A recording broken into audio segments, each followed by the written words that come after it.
I get asked the question very often whether the monastic life is going to be around much longer. It seems like an antiquated way. It seems like, communities are dying, everybody's old, you bring down the average age 55 years, whatever the case may be. And ultimately the question is, I think, why aren't more men and women joining the religious life?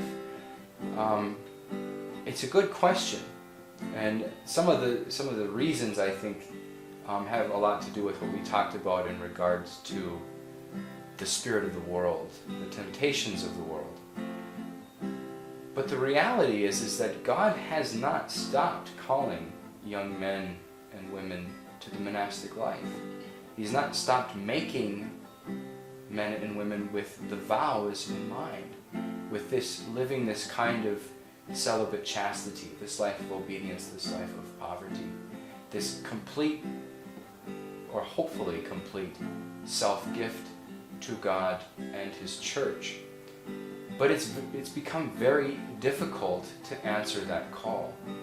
We live in an extremely noisy world, and that's not just noise to the ears. We're bombarded by noise, and that means that every sense is overtaken by distraction. We're sensual people, and so these distractions, they're going to be there no matter what. But we have to find ways to take a step back, to get away from the distraction, so that we can hear the still small voice of God. That was one of the most inspiring passages that I ever read, but certainly in discerning whether or not I was called to the monastic life.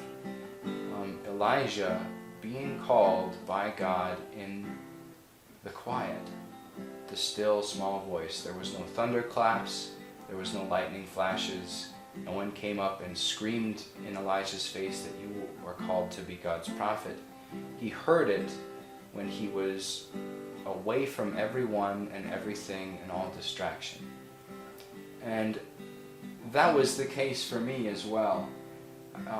In the end, I was trying, I think, to use the distraction because I had heard God tell me that this is what I was made for.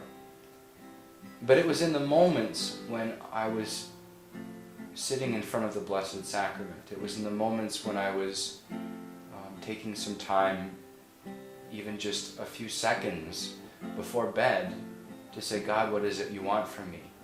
And then He would tell me, and I wouldn't necessarily like the answer.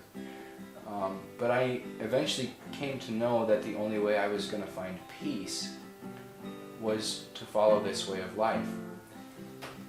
So, for young men out there who are discerning whether or not they have a calling to the monastic life, we, as monastic people, as monastic, as professed religious, need to find ways to help them.